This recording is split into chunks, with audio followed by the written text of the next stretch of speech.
আসসালামু আলাইকুম ফ্রেন্ডস, দূরে এবং কাছে যে যেখান থেকে আজকের ব্লগ ভিডিও দেখতেছেন, আশা করি ব্লগ ভিডিও আপনাদের কাছে অনেক বেশি ভালো লাগবে।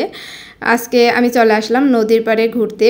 আজকে যেহেতু আমার মনটা অনেক বেশি খারাপ ছিল, তো ভাবলাম যে নদীর পাড়ের থেকে ঘুরে আসি, তাহলে মনটা অনেক বেশি হালকা হয়ে যাবে। তো আপনাদের কাছে ব্লগ ভিডিওটা শেয়ার করতেছি, আশা করি ভিডিও আপনাদের কাছে অনেক বেশি ভালো লাগবে।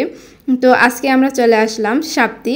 আসলে সাপ্তি আসবেন কিভাবে কি করবেন সব ভিডিও আজকে আপনাদের কাছে শেয়ার করব। আসলে আপনারা যদি ঢাকা থেকে বা যেখান থেকে আসেন না কেন, প্রথমে সোনারগাঁ চৌরাস্তা নামবেন। নামার পরে যে কোনো অটোতে জিজ্ঞাসা করবেন যে আমি সাপ্তি যেতে চাই, তাহলে নিয়ে আসবে। এখানে আসতে হাইস্ট আপনার 1 থেকে 150 টাকা খরচ হতে পারে।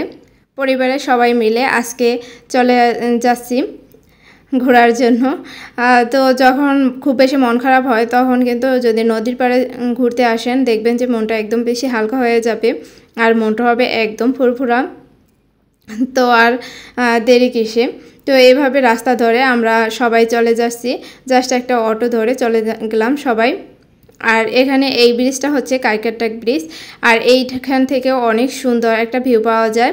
আপনারা চাইলে এখানেও নেমে যেতে পারেন, নেমে একটু ঘুরে নেবেন। তো এখানে আমরা বরাবর চলে আসলাম গ্রিন পার্কে। আসলে এখানে ঢুকতে আপনার 30 টাকা লাগবে টিকিট। তো আমরা সবাই এই সাপ্তি চলে আসলাম, আর সেখানে এসে এই পার্কটার ভিতরে ঘোরা শুরু করলাম। আর এখানে ঘোরার পরে অনেক বেশি ভালো লেগেছিল, কারণ ছোট ছোট বাচ্চাদের জন্য এখানে খেলার অনেক অনেক সুন্দর সুন্দর জিনিসপত্র আছে।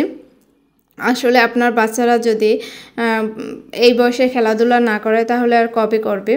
তো আপনারা সবাই বাচ্চাদের নিয়ে এখানে চলে আসবেন। বাচ্চারা খুব সুন্দরভাবে খেলাধুলা করবে, আর খেলাধুলা করলে কিন্তু বাচ্চাদের ব্রেন অনেকটাই ক্লিয়ার হয়। তো এই জন্য মাঝে মাঝে বাচ্চাদের নিয়ে ঘুরতে বের হবেন, আর নিজেরাও ঘুরবেন। তাহলে দেখবেন মনটা অনেক বেশি ভালো লাগবে। আর মনে যদি কোনো খারাপ লাগে, তখন ঘুরতে চলে আসলে দেখবেন যে মনটা অনেক বেশি হালকা হয়ে যাচ্ছে।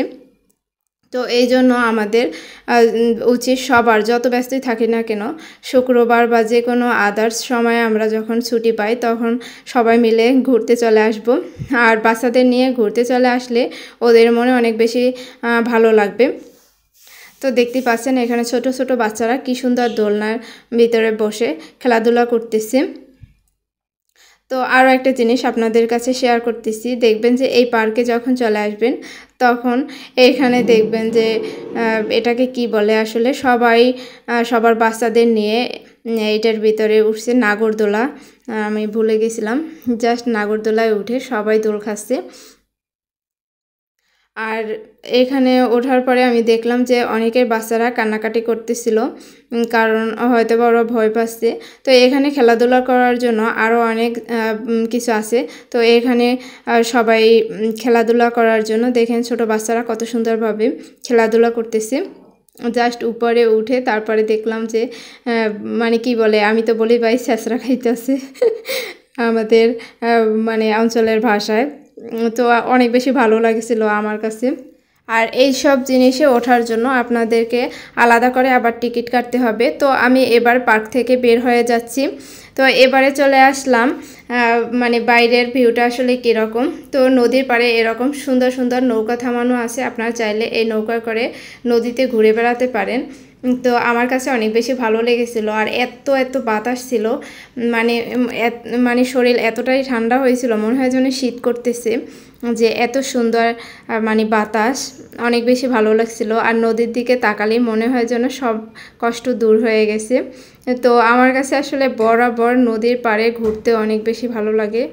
আর এখানে ঘুরতে আসলে মনে করবেন যে শীতল হাওয়া কাকে বলে, কত প্রকার কী কী এখানে আসলেই বোঝা যাবে যে এত ঠান্ডা বাতাস। আমার মনে হয় মানে মন প্রাণ জুড়ানোর মতো বাতাস, এত সুন্দর বাতাস, খুবই ভালো লেগেছে। আর এখানে বসে আপনারা ফুচকা চটপটি যা মানে আদার্স যা খাবার আছে এখানে বসে খেতে পারবেন। আর এখানে নদীর পাড়ে বসে যদি খাবার খাওয়া হয়, তাহলে কেমন লাগে বলেন তো, অনেক বেশি ভালো লাগে। তো এখানে বসে খাবার দাবার খেতে পারেন। তো আমরাও এখানে বসে খাবার দাবার খেয়েছি, সে ভিডিও আপনাদের কাছে শেয়ার করব। তবে নদীর ভিডিওটা অনেক বেশি করেছিলাম, কারণ আমার কাছে অনেক বেশি ভালো লেগেছিল। আর আপনারা যদি আসেন, তাহলে এভাবে নৌকায় বসে তারপর ফুচকাও খেতে পারেন। নৌকায় বসে ফুচকা খেতে কিন্তু আরও বেশি ভালো লাগে। তো এখানে যাদের যাদের ভালো লাগে তারা নৌকায় উঠে তারপরে নদীটা ভ্রমণ করতে পারেন, তাহলে অনেক বেশি ভালো লাগবে, যেটা আমার মনে হয়। তো আমরা বরাবর মানে আরেকটু হাঁটাহাঁটি করতেছিলাম, আমাদের কাছে অনেক ভালো লেগেছিল, তো এই জন্য একটু হাঁটাহাঁটি করলাম, বেশি হাঁটছিলাম কারণ অনেকটা ভালো লেগেছিল। আর এতটা ঠান্ডা বাতাস ছিল, মনে হয়েছিল যে আসলে এখানে ঘুম পাড়ি, এত সুন্দর বাতাস ছিল। আর আমার কাছে ভিডিওটা অনেক বেশি ভালো লেগেছিল, তো বারবার শুধু নদীর ভিডিওটাই করেছিলাম আমি। তো এবারে আমরা খাওয়ার জন্য চলে যাচ্ছি উপরে। আসলে নদীর পাড়ে এত সুন্দর একটা ভ্রমণ আমার কাছে অনেক বেশি ভালো লেগেছিল, কারণ এরকম নদীর পাশে মানে আসলে সচরাচর নদীর পাড়ে বসে খাওয়া হয় না। রেস্টুরেন্টে তো আমরা বহুবার খেয়েছি, কিন্তু এরকম নদীর পাড়ে বসে খাবারটা খাওয়া অনেক বেশি ভালো লেগেছিল।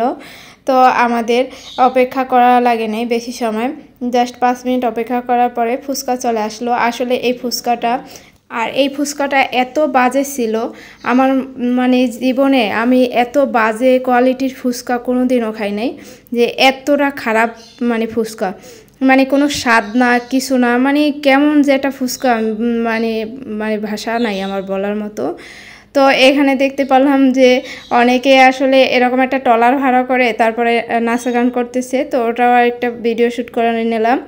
আর ফুচকাটা যেহেতু টাকা দিয়ে কিনেছি, এই জন্য কষ্ট হলেও খেয়ে নিয়েছিলাম। একটু ভালো ছিল না ফুচকাটা। আপনারা যদি এখান থেকে ফুচকা খান তাহলে নির্ঘাত আমার মনে হয় পেটের সমস্যা হবে, যেটা আমার হয়েছিল। তো আমরা সবাই নদী ভ্রমণ করার পরে বাসায় ফিরে যাচ্ছিলাম। তো আশা করছি আজকের ব্লগ ভিডিও আপনাদের কাছে অনেক বেশি ভালো লেগেছে। আর এরকম যদি ইন্টারেস্টিং ভিডিও পেতে চান তাহলে অবশ্যই আমাকে কমেন্ট করে জানাবেন। আর নেক্সট এপিসোড দেখার আমন্ত্রণ জানিয়ে আজকে এখানেই বিদায় নিচ্ছি। আসসালামু আলাইকুম, আল্লাহ হাফিজ।